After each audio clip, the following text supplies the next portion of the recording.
Ladies and gentlemen, if you've been around here for a little while now, you're going to know today's guest very well. His name is Dane Verway and he is a running physiotherapist. Now, a little bit of context, Dane and myself have been friends for close to 20 years now. We've been racing each other for, well, if I was still racing, it would have been like 21 years. But he's been racing for 21 years, which is bloody impressive. And not just mucking around anymore. He gave Australia's 50K record a shake last year, and he's just an impressive guy. He seems to manage a lot of pretty intense commitments in his life really well. His running, his physio practice. He works specifically with distance runners, has a real heart for investing back in the sport. And what I love about a bloke like Dane Verway is despite how long he's been in the sport, he's got a love for it. And whether you've been, competing at a super high level or you're brand new and you're just trying to navigate your way through the sport and training and recovery and injury and everything else that comes with the territory of a sport like distance running, well, you're in really good hands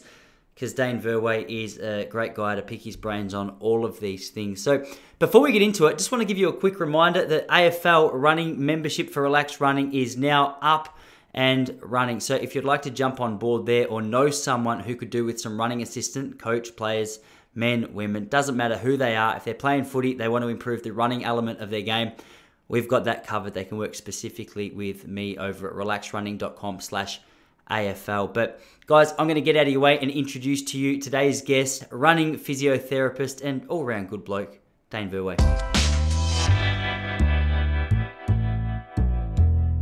Man, I was actually having a look at the last time we chatted on here, and it's amazing how time flies. But, dude, since around that point, I think you and I did the podcast recording, and then I came to your place or your studio where you're sitting right now, and we recorded a video of you doing, it was like a Pilates strength and conditioning workout. Bro, that has been, I want to say a hit, but the amount of times that Jessie has cursed your name in our house through that workout is incredible. So I'm still scared to do it, but I reckon there's 3 times a week I'll go out into the lounge room and she has like one of those tension band around her ankles trying to work on her bum cheeks, and she's like, Dave, you got to try it. Dane, he's an asshole.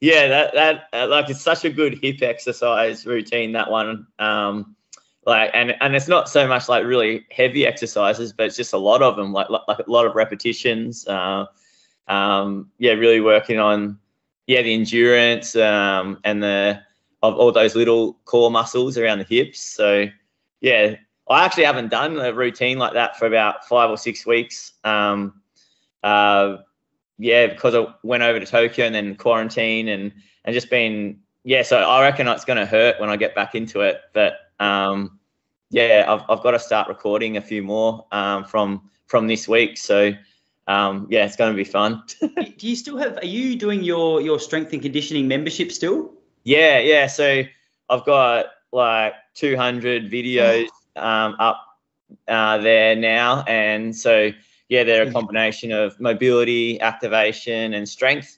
And they're just 20-minute routines. And I did the first year during COVID. Like I just started doing it because of COVID. And so I did 52 weeks in a row. And then Mum was like, oh, Dane, like you need to polish your product. Like you need to re-record them. And I was like, oh, yeah, she's probably got a point. And because like there's, it's just sort of, it's pretty raw and authentic. I'm just sort of in front of the camera and I'd never done it before. And so then I've decided to try to re-record all 52. So I'm halfway through, and so I've got about 30 weeks to go. Still doing it every week, 3 routines. Jeez, man. So when you say you're polishing it up a little bit, how good are mums, by the way, but when you say you're polishing it up a little bit, do you mean, so are you recording it on a new camera or are you doing different angles or what's the difference? Oh, the difference is probably just the flow of the routine. You sort of learn that like everyone just wants a nice, succinct routine. So I could overcomplicate it at times, and then just making sure that, okay, these are the pieces of equipment, everyone knows what they are.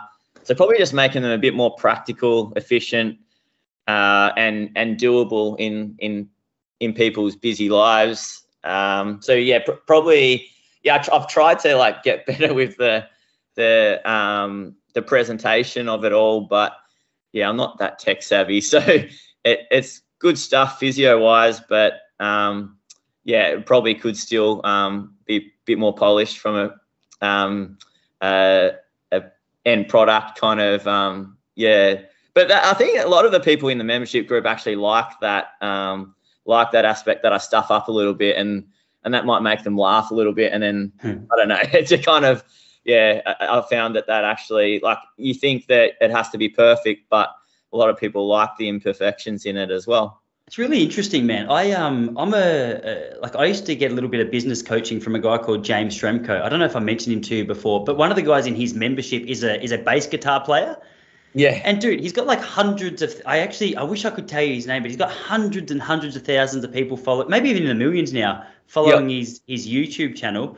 And so he was just recording really raw videos of him playing bass on like a real cheap camera, just giving real basic instructions. And then as it started to grow, he did the same thing. He was like, all right, I'm going to get a brand new camera. I'm going to make it super professional, like super crystal clean. And then his feedback was like what you just said. He's like, I think my audience just seemed to respond really nicely to the more raw. So it's no surprise. I always like it when I'm doing yoga or something online, they stuff up or sneeze or whatever, and they just leave it in. But I know what you mean. It's like as a bit of a perfectionist on the other side of the camera, you want to make sure you're giving the best product, and you think like getting rid of all the ums and ahs and whatever else is the way to do it. But so, for whatever reason, maybe it just makes people feel more human. They're like, oh, good, I'm not the only one who stutters. Exactly. Yeah, I think it's you become a bit more relatable, and then people feel like they feel better about it. It's good when you see other people's stuff up. I think that's actually normal. Good fun, Tice, doing that. How's your body holding up, man? Because I know, like, the conversation I've had with you, and also, do you know Alice Bakey? Yeah. I went through uni with her.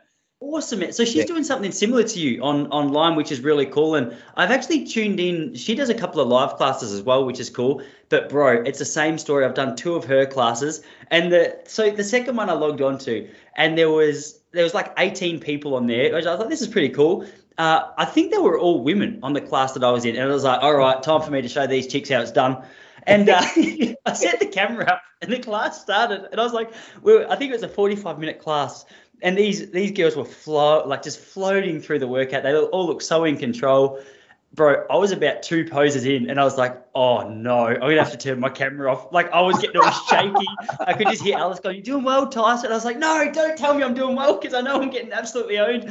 But it honestly blows my mind just how, like, I can be in the gym and think I'm such a big shot. And then when it comes to these stability kind of exercises and these Pilates style exercises, which I've seen you do, and I said I haven't done any of your workout. I've done enough to feel a sore left arse cheek, and I go, babe, you know what? I'm not in the mood for this today. I'm going for a run. It is honestly amazing just how when you think you're strong in one particular area, maybe lifting weights, you go and just mix it up a little bit, and your body goes, oh, hang on a second. This is keeping me guessing a little bit. Have you're probably starting to really just, I guess with 52 weeks of 3 videos per week, you're having no dramas at all with the strength anymore. But do you notice that real adjustment from strength to strength? Oh yeah, like it's because running's such a punishing sport. Like it's sort of like started to say this like analogy where it's not table tennis, because like with table tennis you could suddenly pick up a racket and hit 400 500 balls and you'd be fine the next day, whereas if you take that similar sort of train of thought with running, like you just feel all the spots where you're a bit underdone or under conditions, and there's I guess like running just finds those weak areas that you are a little bit imbalanced, or if there is a spot that's not quite as fit as it should be. I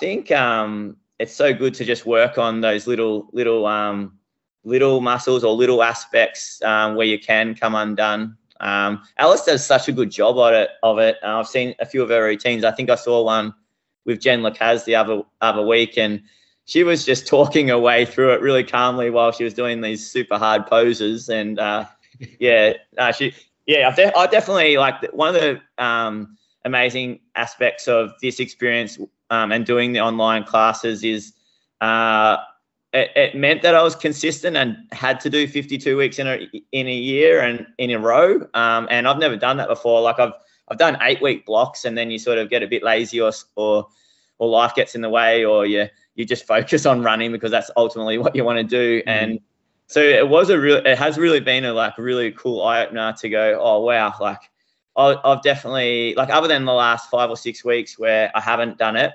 like I've definitely noticed that I've been the most sort of well balanced and athletic I've ever been, which is pretty cool feeling. So it does work, and just 3 20-minute routines a week, but it's more the 52 weeks in a row. So they don't look too, like, once you get into a rhythm and you start doing them, you're like, oh, it was kind of hard at the time, but it wasn't that much, and they don't look too massive by themselves. But when you sort of string them together, that's where the magic is.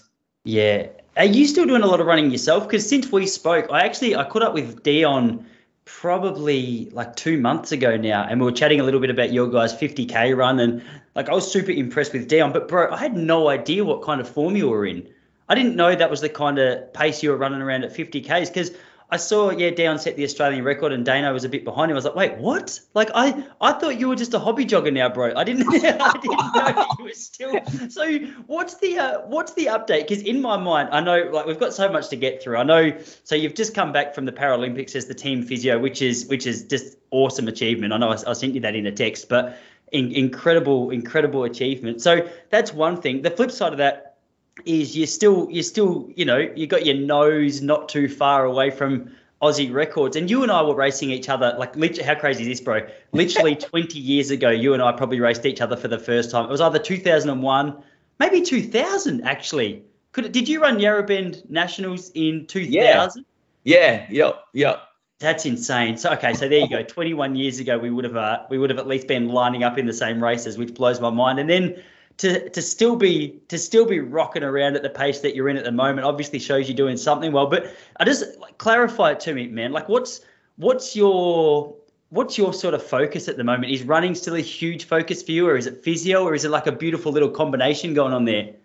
Yeah, it's actually like really, it's pretty cool that you're asking me that question right at the moment, because I feel like I am sort of in that kind of slow transition where I like running's not as much of a focus, or it's not the biggest focus, where for 23 years it's been such a huge part of my identity and who I am, and like that's always like been a huge focus of each day, and at times probably too big a focus when I reflect on it. But yeah, Jess is actually 33 weeks pregnant. Hey. So, and that'll be our first kids. So it's such an exciting time, and I think I'm really looking forward to that. And I'm coaching a small group of 10 young sort of boys just out of school. So it's quite fulfilling for me, because down on the Mornington Peninsula, when I finished school, there was no sort of senior groups. So I'm really trying to establish a small training group down on the peninsula that, like is kind of like elite focused in that they're trying to perform and try to get the best out of themselves. And I've really enjoyed just sort of jumping in for sessions with them and kind of being a training hack. That's sort of probably the direction I'm going with my running. I'll still always run. I still love it. But yeah, I did another marathon this year at the start of the year. I did Penrith Marathon and ran a 2:28, and I was a little bit disappointed with it. I gave it everything, and then I was trying to run Gold Coast Marathon about 8 weeks later, which was way too ambitious when I look back on it. And then I think I was just overtrained all year, and I was really putting in so much work and not getting much out of it. And when I went to Tokyo, I focused on doing my job and being one of the athletics team physios, and then in quarantine I didn't have a treadmill, so that enforced rest was really good for me, because like, yeah, I've lost some fitness, but I feel so rejuvenated, and I feel like I've really got some energy back, and it's not until I actually was forced to rest that I look back and I was like, oh, all those periods of weeks where I thought I was doing easy training, just because I've done, so much hard training over the years, my perception was skewed, and I thought I was recovering, but I just wasn't. And I was actually in, I definitely reckon, an overtrained state, and I'm only really coming out of it now. So like, I'm enjoying just sort of running a few 5Ks and doing a little bit less, and training with the guys, but then also focusing on the family, and Jess, and probably like more giving back, like so like enjoying, like trying to use my experiences and the mistakes that I've made over the last 23 years in running, and try to give back, whether that's through the podcast or some running physio patients that I see, or the squad that I'm coaching. It's awesome. It's I'm awesome, also doing, like, this year I started doing a little bit of coaching at Toorak College, which has also been super rewarding. I actually started working for myself this year after 11 years at a private practice in Mentone, and I loved it at that private practice, but I felt like I was ready to have a bit more of a balanced lifestyle, where I was doing a little bit of coaching, and I was spending a bit more time at home. I was doing some physio, and my life was a bit more balanced, because definitely have been guilty of over focusing on running and over focusing on work and physio in the past. Yeah, man. It's interesting. I think it's so good to hear someone like yourself, with the history that you have in the sport, talk about how just without even really noticing, you got stuck in a period of overtraining. Because I often get Instagram messages from people who are relatively new to the sport, just saying, look, I've like, one woman in particular messaged me a couple of weeks ago, and I think she was either training for a half marathon or a marathon. And she was saying, oh, last week I went out and ran 16Ks, and then this week I went out and ran 18Ks. I was just exhausted. Like, is that normal? Blah, blah, blah. And it's really interesting, because obviously you and I know the highs and the lows, and the good runs that you have and the rubbish runs that you have in training and racing along the way. But to hear how even after 23 years in the sport, or maybe even a bit longer, is like, you can just fall into the trap of getting into a routine, getting into a rhythm, and not really paying attention to how your body's feeling. And I think it's encouraging, even for me, to hear a bloke like yourself, who, you're the head physio for the Paralympic team, just got back. You've been in the sport for so long, run at such a high level, still are. And even you can sometimes go, oh, whoops, I think I was probably pushing it a little bit hard there. So for you, what, like, when you say you realize you were probably overtraining, was that just because you weren't running as fast as you were hoping to, or was there a level of fatigue that you felt, or maybe a little bit of everything? Yeah, both of those types. Like, I reckon when I reflect back, I was hitting some workouts where I was happy, but the vast majority of it, I was really honest, I was like, oh, that was a lot harder than it should have been. And that pattern was happening for a while, like most of the year, really. I guess, like, what made me keep going and kept training through it is I'm self-coached, and it's so hard. Like, you like, so many people, like, you know better, but you're kind of blinded to it, because you sort of can always justify it in your head. Like, you get clever at focusing on certain things and just somehow, like, reasoning your way through it. I was just hoping that the tide will turn, and that I'd get through to the other side. But really, if I had a coach who was probably been a bit more rational, they would have sat me aside and said, oh, Dane, like, it's been a few weeks now and things aren't working. Take a few easy weeks. And maybe how easy your training's not easy enough. It's not changing your energy levels so that you start adapting a bit better to the training. it took the enforced rest for me to actually realize, oh, hang on, that's how I was supposed to feel. I think the hard thing is like the training that I was doing had worked for me in the past. And I guess like you go, well, I've done it before, so why isn't it working now? And I think that's the hard thing with running is sometimes what you've done in the past, not necessarily all the time the right thing to do it at that current moment. I think my work life sort of like starting my own business from home, maybe I was a little bit more stressed. Maybe I was staying up late here and there. Maybe I wasn't sleeping as well because I was thinking about things more. I definitely should have had the 4 weeks that I've just had after the Tokyo. I should have had that after Penrith and not tried to get greedy and go for Gold Coast. But and that's all of that stuff is what having like a coach there who's just non-biased and not emotionally invested in it would have easily stood me aside and we would have been able to discuss it. But I guess I also do like the idea of not having a coach because it gives you that freedom a little bit too.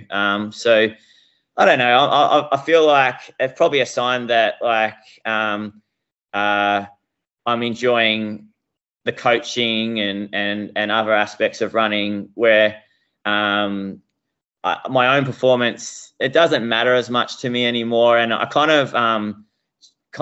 I've worked out that one of the things that really attracted to me to running over the years was just working out why things happened and trying to understand like just almost the trial and error and like just working out, just trying to understand it and that constant like experimenting. And I just love that process and I really enjoyed sort of that aspect. And I'm getting that enjoyment through coaching and physio and just being a part of the running community and realize that it's not like fully all about how I go. I like just sort of thinking about what someone should do in a certain moment and why that result happened and potentially the reasoning behind it. I just like reasoning. It's interesting that like it's taken me a while to realize some of the key aspects of the sport that I liked, but I always thought it was more my performance. And I think there was times where that maybe that it was biased towards that, but now I improving my times is getting harder and harder, kind of sort of a little bit content with quite a lot of my times and I just sort of definitely shifted the focus. But it was definitely like I was blinded to it and that's pretty fascinating, isn't it, Tice? Like where you can know a fair bit when you tell other people what to do, but when it comes to yourself, like it's sometimes like you just like kind of in denial, but you just unconsciously biased. It's really interesting. I've noticed the same thing. Like if I look back at my own running career, there's so many times, and honestly, even still, not necessarily with running, because I've got a bit more of a maybe a diverse training program than I've ever had before. Like I try and do a few days of yoga, a few days of strength, and a few days of running. Like some of those days are like doubled up. Do you know what I mean? But even still, sometimes I'll go through a phase and of like a couple of weeks ago, I went through a phase and I knew, like, when you sort of feel like you're on the brink of being sick, you feel a bit blocked up, and I sort of knew it was there. I was like, I'm probably just overthinking it. And I went out and kept doing my runs and I was just buggered. I was like, what are you doing, mate? So I just put the brakes on for a few days and, but it was amazing still that even though I knew what was going on, I was still like, nah, I'll push it a little bit more. And this is like you just said, it's one of the things I love about the online coaching membership that I have. It has a running element to it. But strangely enough, the most popular part of it is the AFL running membership. So it's just like it's a 12-month program from pre-season essentially to finals and just navigating from tapering to buy rounds to maintaining fitness throughout the season. And one of the things that so there's an element, or there's a program on there which allows like the members and I to have an email thread where it's not just the training programs, but we'll go back and forth with, okay, how are you feeling? like how are you handling the load, blah, blah, blah. And one of the most common things I've noticed and it's no surprise to me really, because I've been in the football scene for a long time. One of the most common thing, both from men and women on there, is that, oh yeah, we've just sort of been under the impression that preseason is just about hammering yourself from October to April and just crossing your fingers that you can maintain it all. And then it blows a lot of minds. Like last season, I had so many people coming back and just going, dude, I can't believe how fit I am and how good I feel in the middle of the year. We've still got 12 rounds left. And I think a big part of that is just having some external person who's, not only knowledgeable when it comes to running like you and I, but also who's not emotionally attached to the training that you're putting yourself through. Because I think when you get emotionally attached to your training, you might be like me. You'll go out and you'll have a bad run and you're like, all right, stuff this. I'm going to go out and smash myself in a couple of days' time to prove myself that I'm in good form. When really the best thing for you in that moment could very well be, no, take a week of easy running and then we'll just gradually build up. But people don't like to, a lot of the time, this is a generalization, but I think it's very true in a lot of cases. We look at training so single-mindedly, like, all right, I'm obviously running too much because I felt tired. And a lot of the time we forget about, all right, am I getting sick? Are there stresses in my work? Am I getting beat up and stressed about COVID lockdowns and when it's all going to end, and what's going to happen with my work? And it's amazing just how many external factors can play an impact or a role in how you feel as a runner. I was having a chat to, dude, this is something that I shouldn't even bring up because if you're anything like me, I'm so far out of my depth. But I was talking to Lydia O'Donnell the other day. Yeah. And Lydia was telling me, so she started this thing called FEMI, which is pretty much training women all around their menstrual cycle. And I was like, bro, like it is incredible that I've been in the scene for so long and so many women I've spoken to about training and things like that. It's crazy to me that there hasn't been something established like this earlier, which takes a real holistic approach to the training and what might be causing that tiredness. And yeah, it's just really helpful, I think, as you said, to have that external person to bounce off, just someone to keep you honest, isn't it? Because I can so often pull the wool over my own eyes and go, hey, you'll be fine, you'll get through it. And then 3 weeks later, I'm grumpy and tired. Oh, no, 100%. Like, I think like when you start out running, like you're a clean slate and everything you add or you do more and you see that you improve. So you just start to associate that the harder you train or the more you do, the better you go. And you get this bias towards adding and doing bigger, faster, harder, more workouts. And you think that's the answer, and you start to forget that the other element of that is that you need to recover from it, and the recovery is the other 50% of it, the other half of the coin. And without that, you're like I've started to call it sort of your ecosystem, and that's you can have an adaptive ecosystem and a non-adaptive ecosystem, and the things that you really need to sort of focus on to have a really good adaptive ecosystem, would be your mental state. So like how you're coping with work, life, COVID stresses, and where your head's at the time. Your recovery. So how well is your sleep going? Your energy availability, and how well is your diet? How good's your diet? And then just your training organization. So are you organizing your training in an appropriate manner? And often like our bias towards like, oh no, I've just got to train harder, and that mentality of doing more because you think hard work that you'll deserve, if you do hard work, you deserve to go better. But it needs to be smart hard work, and you need to know when to pull back,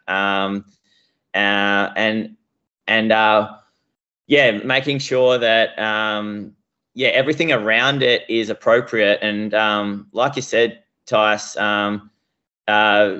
running for the sake of like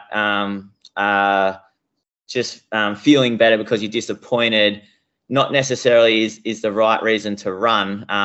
There's other ways that you can sort of settle that mental frustration. But if you're trying to get better running wise. Like maybe you've got to focus on having another 2 days recovery, or focusing on the recovery so that you're in a better adaptive state. But it's that push and pull idea of training that I think as a youngster you just don't understand yet, because you just see yourself improving whatever you do, whatever you touch, and then you think you're Superman, and you just you don't.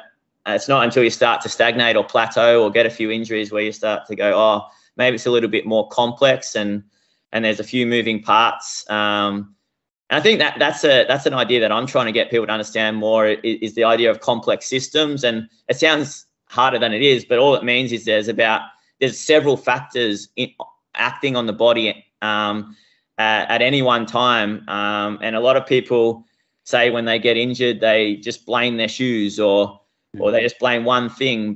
And that might have been a big change, and it might be what really stands out. But maybe you would have managed that shoe change if your sleep was really good, your diet was really good, you weren't stressed, and your training decisions were really smart. So because you were in a better adaptive state. So it's a combination of several factors acting at any one time that allows you to progress a bit more steadily with training changes. And you only learn that interplay over time, like, because everyone's an individual. Like, every runner you see is unique. Like, some people are fast twitch, some people are slow twitch, some people are OCD kind of type, some people are laid back. Everyone,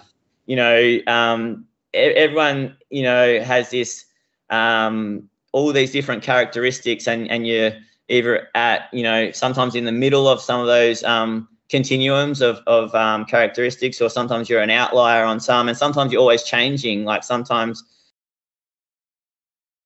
back 5 years ago with your body, but now it's a bit more resilient. But yeah, the fact that like everyone's so individual, like you've got to learn over time and reflect on several of these big rocks, and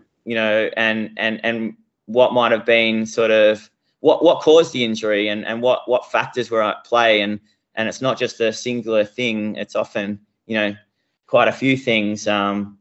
But yeah, I've sort of probably gone a bit off topic. Oh, no, not at all, man. It's a really good point. It's a big part of what I love about these podcasts is just hearing people's, like you've just expanded on some of the, I guess, the ideas or the structures that you have to help you navigate this world of just injury and stress and running and performance. And I think you've done a really good job of sort of summarizing that. Adam Didyk was another one that I used to like hearing speak about this stuff, because he would use the Venn diagram example and sort of just collate all of these things. And there's like a nice little sweet spot in the middle if you could, match psychology with training. And I'm sort of underselling how much of a detailed map it was. But he used to show me when I was about 19, and I was like, man, it's like even me at that stage who had been involved in the sport for probably close to probably eight or so years at that time, I would look at that information. I'm like, how did I not see this? And it's probably my favorite part of doing this podcast, just picking the brains of people who aren't even necessarily athletes. Like John Quinn, who is now exercise physiologist, is one of my favorite people to chat to. And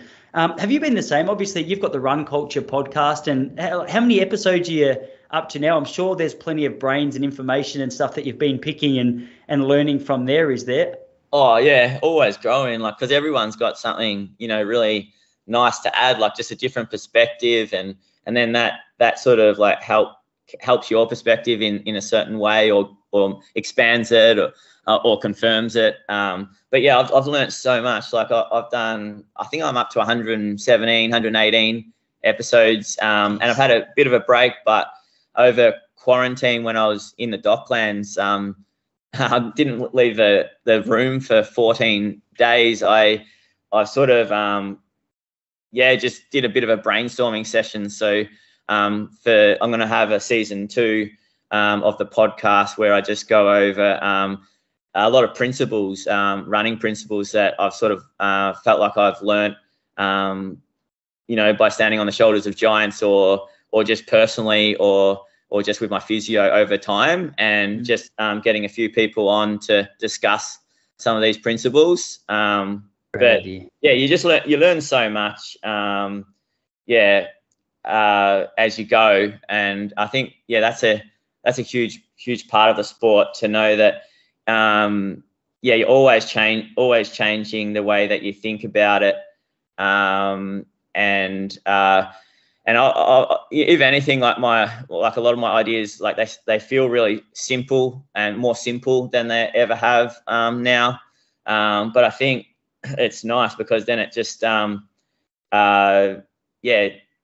you just got sort of like some simple ideas in your head of the things that matter, the bigger rocks, like the big things that can shift a needle a bit more than the little things. Because in this day and age, like, there is just so much information out there, and it's sometimes confusing to know what matters and what doesn't.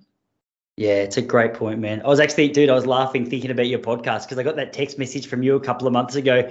And speaking of interesting guests, Hugh Van Seilenberg on the podcast, I was laughing hearing him explain the story to you so politely. So what happened? He was holding cards close to his chest, because it turns out he's a good bloke. But I actually, about 2.5 years ago, I applied for a job at the Resilience Project. They had an opening, and I put in the applications and everything, and got the interview. It was all going well. Excuse me. And anyway, just heard nothing for ages. I was like, oh, damn. Like, obviously someone else got employed. Then I got a message back from... No, I didn't get a message back. It was at the cafe that day I saw him, and I was like, oh, mate, watch this for suck-up behaviour. Hey, don't employ me now, bro. So I saw him sitting there, and I went over and said, mate, hey, big fan, love your work, blah, blah, blah. Paid for his lunch, and thought, all right, there you go. That's a good resume. Like, I'll just leave it there. And anyway, in that before I went and paid for his lunch, I went up and had a chat, shook his hand, said, mate, good to meet you. And he told me that for whatever reason that job fell through. No one got it. So maybe I asked for too much money. But I was laughing when I was listening to it. First of all, I was surprised that he was on a running podcast. I wanted to ask you about that, because obviously, we speak of psychology and the impact that has on our running performance. So I can see an entry there. But secondly, I was also very grateful that he didn't tell everyone in your audience that he just didn't give me a job, and that's how we actually knew each other. But what's your relationship there? So do you know him? Had you met him? What was the story? Because I've snuck into a few athletes' inboxes and got absolutely nothing. And I've sent, since that podcast, I thought, like with you and him, I thought, all right, I'm going to send him a message. And maybe my approach said, mate, come on, I paid for your lunch. The least you can do is come on my podcast. Winky. Just I just messaged him on Instagram, and I'm a podcast addict. Like, I just love listening to that, and that goes on that sort of same sort of thing that we were talking about before about learning. Like, I just love learning and trying to grow, and like, there's so many good podcasts out there, and always just going down different rabbit holes. But I was listening to his podcast, The Imperfects, and there was a few episodes that I just really enjoyed. And I know that my brother's girlfriend, Sim, had his book. So I ended up reading his book earlier this year. And then I just thought, given the time that we're going through with COVID, I was like, what better person to try to reach out to? And then I think it might have been on the Inside Running Project. I heard he does a little bit of running. So I was like, oh, maybe we're a slim chance here, because he trains with Katrina Bissett and Peter Fortune, and then I didn't know that he just loved running so much, and that really came across in the chat. I thought I'd put him on, because I feel like mindset and that mental state is just so big these days, and if anything, this year I've focused more on the way we think and trying to learn about why people behave how they behave more than ever. Like, I'm no expert on it, but I feel like that's where it's at. Like, that's the key. Like, because you can give someone an exercise, but if they're not there mentally and in the right spot, they're not going to do it. So it's yeah, I guess it's been something that I've really been interested in, just and trying to understand it more, and listening to guys like Craig Harper. I do. He's a gun, isn't he? So funny, Yeah. small world, man. So Craig Harper, turns out he used to go. I think he's a Gippsland boy originally, and him and my dad, I think, were in the same year level. So a couple of years ago, when I got back from London, I was actually pretty keen to try and go down the same. I was doing a bit of speaking in schools on mindset and health, and you know, how they all interplay together. And he was one bloke I actually got in touch with, and he was awesome. He's unreal at the moment. I've seen a couple of his posts go pretty viral the last few weeks because I can't remember the most recent one that I saw, but it's quite amazing to see just the impact that a bloke like Craig Harper's having on, I guess, internationally, but especially here in Australia. Yeah, his podcast is great. Like some of them like have been awesome, and there's so many good people, and like, yeah, like yourself, Tice, like you've really delved into that area as well.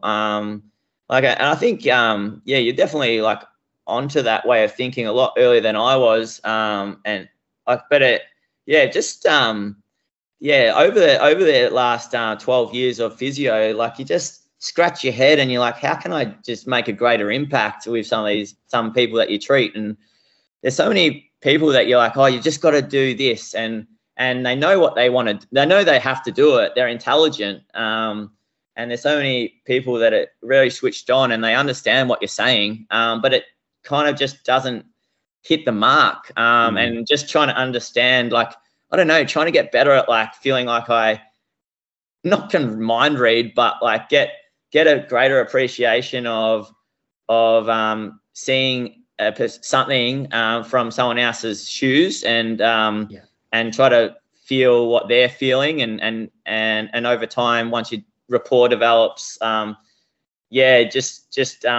think knowing that everyone's smart and they believe what they want to believe for a reason, and trying to understand why if you feel like their belief system is a little bit irrational and it's holding them back in some way, like just trying to understand why they view things like that, and then I think we stand a better chance to try to help them. Yeah, I was having this conversation with a mate yesterday because I totally agree. Like, what an awesome attitude, and I can see for sure that is the best way to approach someone. But me, still, for whatever reason, despite knowing that, will hear someone that disagrees with me, and I'll go, "Oh, you are such a dickhead." Yeah. obviously says far more about me than it does them. But I've literally put an asterisk next to that especially in this time of COVID, where there's so many conflicting opinions and so much tension around the subject of what's the best way forward. Like, I've just only like Facebook, and then just day-to-day life with conversations with family and friends, I just find myself going, oh, wow, we see the world so differently. And either I'm a retard or you are, or there's somewhere in the middle where the information's getting a little bit confused. So, dude, it's a really good point, man. It's a really good point. Hey, I wanted to ask you something, because I know you've got a client coming through in about 10 minutes you've got to get ready for. So we're on the home stretch, but I've been meaning to ask you, I can't remember if we did on the last podcast. I saw Sean, your brother, for the last time on Oxford Street in London a few years ago. He'd just come from some horse race where he won a car. Yeah. And he wasn't 100% sure. So everyone who entered this horse race, I think there was hundreds of thousands of people, and he went in, they got a raffle ticket, and his name was drawn out of the raffle, but he was coming back to Australia. Did he ever get the car? Yeah, so he Sorry, that's such a random tangent, but I just had to know while I remembered. No, he got money for it. Because he couldn't take it back, it was going to cost a fortune to like ship it to Australia. So he's like, oh, I'll sell it back to the car yard, or there was some sort of negotiation like that. So he got some money for it. I think it was like a Volkswagen Golf. So it was it was pretty freaky. It was Royal Ascot. And he just went in this draw, and his name got pulled out of the hat, and then he sprinted up to the dais. This is just how he described it, and then when everyone heard his Australian accent, they were like, they they gave him nothing. But he was so lucky. That was an incredible. How often does that happen? It's so ridiculous. And as soon as because he was so funny, bro. I was walking along with Jesse. Is he still with his girlfriend? I don't know. I saw him walking along the street with a girlfriend at the time. I don't know if it's the same one. Oh no, he's moved. So that relationship finished, and he's actually they met. He's got a fiance called Libby, and Libby's Kiwi, and they're hoping to get married in January next year. So awesome, man. My Jessie will be shattered. I think Shawnee was her first love, because he came to my 21st, and I had the biggest crush on Jessie at the time, and she was not interested in me at the time. And I just remember being so shattered, because the next day we were going back to Melbourne, and she kept being like, "Hey, who was that tall bloke?" I go, "Shut up. That's I wish I didn't invite him. He's a dickhead. You wouldn't like his personality." Then she started going to uni with him, and she's like, "Oh, he's so cool. Like, he just walks around bare feet. Like, he just doesn't care." I'm like, "Babe, stop talking about him. Yeah, we've been married 3 years now, sweetie." Anyway, no, we were walking down, and it was so random that we bumped into him on Oxford Street, and he was just so chilled. He's like, "Wait," I go, "What are you doing?" He's like, "Well, bro, crazy story actually. So just went to Royal Ascot, and mate, I won a car." And I was like, I love this bloke. And it's just such a Shawnee Verway story. Like, who else would win a car but Shawnee Verway? It's a fantastic story, man. But no, that's good. So he sounds like he's doing well for himself then. He's still walking around barefoot. And he's just teaching down in the peninsula. He's going well. So did he ever? Because I remember Shawnee. He started to really, like, when he was about 18, I reckon he was starting to pump out some real big times, and then he got whacked with some chronic fatigue. Did he ever struggle with that again? Is he still wrestling? Yeah. So he's still that still holds him back a bit. He's worked out like what he sort of can manage, and he's never really been able to really go for it running wise from a performance side of things. But he now can live like a really balanced life, where he can go for a few runs each week, but just not push it. And then as long as he sort of stays on top of his the cardinal stuff, like eating well, getting enough sleep, staying hydrated, he seems to have like a good hold on it now. But he's learned a lot about chronic fatigue. And one of his friends growing up, Toby Morrison, also had chronic fatigue, and Toby's actually gone into he's started this business called chronic fatigue. It's on chronic fatigue, and he's still involved with it, 15, 20 years later. And it's for a while it still is like a little bit of a mysterious kind of condition, and I think what Sean sort of worked out was if you can sort of tick off those really try hard with getting your sleep right, your diet right, and then slowly do more exercise, but just very gradually. And then I think it was just a time thing and learning from experience.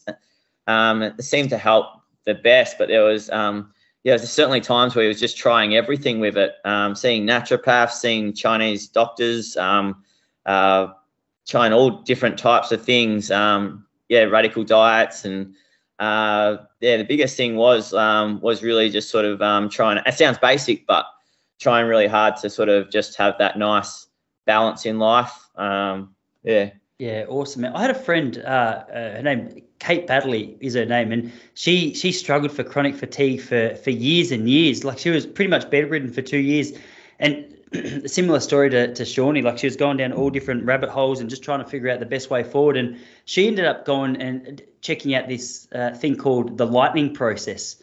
So I don't know if you've heard of it before, but lightning process, it was started by a British guy. I think his name, I was about to say Phil Knight, but that's the guy who started Nike. His name, I can't remember. Anyway, it's got a pretty good reputation. I've actually done it because I was just really curious to find out about the not for chronic fatigue, but I flew to New Zealand to do it back in 2018 because I was just so curious. Yeah. And so this chick had she'd been bedridden, not being able to sort of walk to the end of her driveway. And she reckons I know her pretty well, so I know she's pretty upfront. She's not exaggerating. And she went and did the lightning process 2 years into her chronic fatigue, and that night went home, went for a 10K run, and she reckoned it was instant for her. So it could be, and it's all around the psychology, which I'm sure is like a controversial topic, and I'm sure there's like many different approaches. But for her, this programming, it's like I think it's almost neuro-linguistic programming in a sense, where you just cut a thought off at its root and you redirect the energy of that thought down some other avenue. So I don't know how. Well, no, like that, Sean sort of came to sort of a thought where he's like, I think, for some people, and for him, it was like sort of reprogramming his brain, and it's almost like, it just sort of gets into this funny kind of pattern where it associates, so much fatigue with certain elements of life. So yeah, it's interesting that, there's definitely a thought that it might be centrally mediated, and sort of like a central nervous system, kind of like a rewiring, and working on that. It's interesting stuff, and that just shows like how everyone's an individual, and what works for one thing, one person doesn't necessarily work for the next. But and I've seen, you just see that all the time. But it's kind of like just trying things, and soon you'll find a pattern and stuff that seems to work, and other things that don't. But just being open to change, and open to being wrong, and trying different things. It's so true, man. Yeah, there's a guy called I think it's Naval Ravikant, I think is his name, and he's got a great quote that I love where he says, "Keep trying new things because eventually we run out of bad luck." Yeah. And I thought, hey, isn't that good? So for everyone who feels like they just keep running into brick walls, hey, keep running into brick walls. That's sort of the motto I approach with. If I start something, it's not quite working, I'm happy to either stick to it or flip stones. And it's a comforting thing to think that, hey, you can't just keep running into brick walls forever. Eventually one's going to crumble. So mate, it's always a pleasure to chat with you. I know you've got a client coming in about 10 minutes or so I'm going to let you go. But, mate, I know it seems to be the motto of our friendship. It's about 12 months between drinks, but I always look forward to chatting with you and having you on. It's always a wealth of information, mate. So thanks for stopping by again. No, thanks so much, Tice. Absolutely loved it. Like, love always, like I say every time, like, just love your energy, and love what you're doing with the running community, and you're really doing a great job in terms of helping a lot of runners really find a love for the sport, and work their way through it. It's always a pleasure, because you're just prepared to have a laugh, and you're good at having a laugh. So thanks so much for having me on, and absolutely loved it, like usual.